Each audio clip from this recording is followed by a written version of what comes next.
प्रत्येक महान विजयापूर्वी एक क्षण असा येतो जेव्हा सर्व काही शांत होते.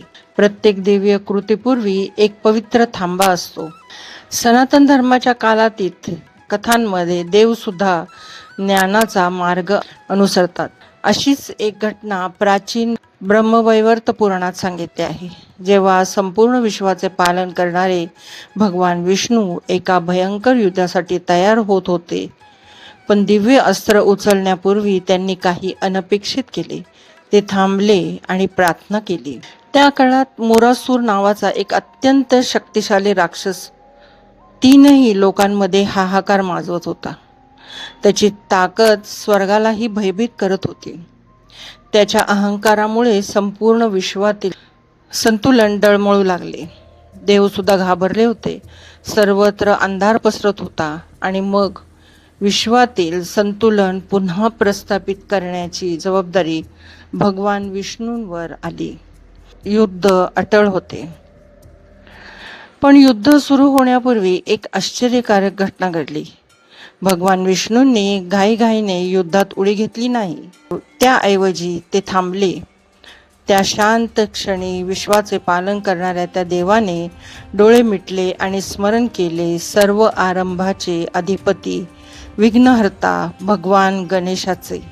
सुदर्शन चक्र उचलण्यापूर्वी, युद्धभूमीत पाऊल ठेवण्यापूर्वी भगवान विष्णूंनी भगवान गणेशांना नम्रतेने प्रणाम केला. कारण दिव्य शक्तीलाही एक शाश्वत सत्य माहीत आहे. कृतीपूर्वी ज्ञान आवश्यक असते आणि विजयापूर्वी मनाची स्पष्टता आवश्यक असते. जशी विष्णूंनी प्रार्थना पूर्ण केली तसा संपूर्ण आकाशात एक दिव्य प्रकाश पसरला आणि भगवान गणेश प्रकट झाले. त्यांच्या शांत हास्यात सर्व विघ्न दूर करण्याची शक्ती होती. त्यांच्या आशीर्वादाने युद्धाचा मार्ग पूर्णपणे स्वच्छ झाला. भगवान गणेशाच्या आशीर्वादाने भगवान विष्णू युद्धभूमीत उतरले. सुदर्शन चक्र सूर्यासारखे तेजस्वी झळकत होते.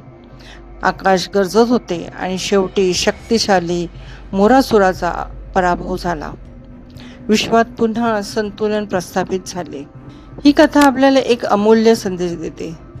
जर संपूर्ण विश्वाचे पालन करणारे भगवान विष्णू सुद्धा युद्धापूर्वी भगवान गणेशांचे स्मरण करतात, तर आपल्यासाठी यातून काय शिकण्यासारखं आहे? हे आपल्याला सांगते की सर्वात मोठी विघ्ने नेहमी बाहेर नसतात.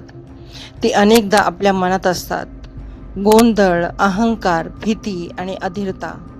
म्हणूनच कोणतीही मोठी सुरुवात करण्यापूर्वी आपल्याला आधी स्वतःच्या मनातील मार्ग स्वच्छ करावा लागतो.